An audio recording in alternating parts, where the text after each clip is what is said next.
Hello my pretties! We're gonna try to create something very cool out of something that's not very cool. I found this dress, it was really basic actually, and I said, well, it's like a good canvas to create a corset. This corset was on a Pinterest inspo board of a girl that I'm styling a secondhand curated collection for. So I thought, well, if I can't find one, I'll make one. And I found this dress, it was but ugly, but I saw potential. Like, we can do this. We can DIY this. We have the tools. We may not have the knowledge, but we'll improvise. So let's get into the process. If you're new here, and you probably are because I'm new here, my name is Mia. I love thrifting, I love fashion, I love DIYing, and if you're interested in that, please subscribe, hit that like button, and hit that bell notification icon so you know the next time I'm gonna post something. Let's head into the process. So the first thing that needed to be done was to put this dress on the mannequin, which was easier said than done. I decided that for the back part I was gonna leave it like this because I liked how it looked, but for the front part it had this zipper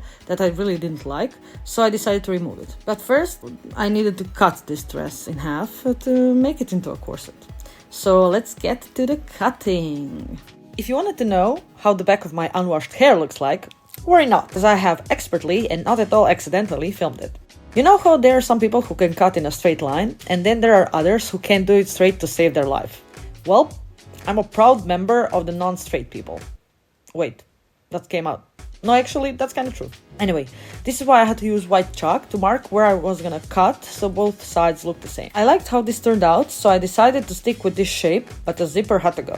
I then filmed myself scissoring. Not scissoring, because that would have been a video for a totally different platform. But I mean removing the zipper with the scissors. I put the newly cut out product on the mannequin because I wanted to play around with the shape some more, but I ultimately decided to keep the original shape I was going for. And then came the least fun part, as I figured out that my poor and unfortunate sewing machine is not equipped enough to sew through this fake leather, so I had to hand stitch the ends, otherwise the whole getup would not last a day. This was actually kind of awful, as I pricked my finger around 236 times, even though there were like 12 thimbles right next to me on the table. You could say this side job was quite a prick. Huh? Get it? Then came the fun part, that was punching holes. I did this with tools I purchased like a year ago and have thus far never used, so this was kind of an exciting part. When you get excited by a tool, kind of reminds me of my teenage crush. When the holes were good and ready, the only thing that was left to do was to put something in them, and oh my god, what is with the double entendre in this video? Anyway, I found this cord I had bought a while ago and thought it would look perfectly with the corset, and it actually did. I cut about 1 meter of it and ran it through the holes.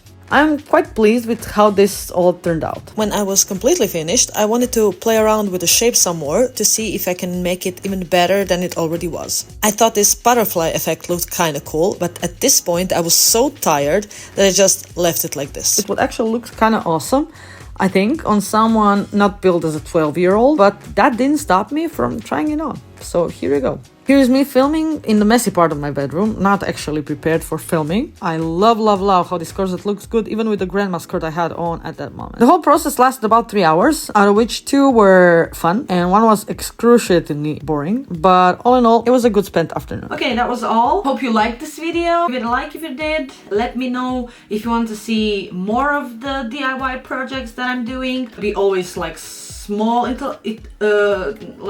small alterations, because I'm not like a professional sewer, pretty sure that's not the word. So let me know if you're interested and we'll make some more. I'll see you next time. Bye bye.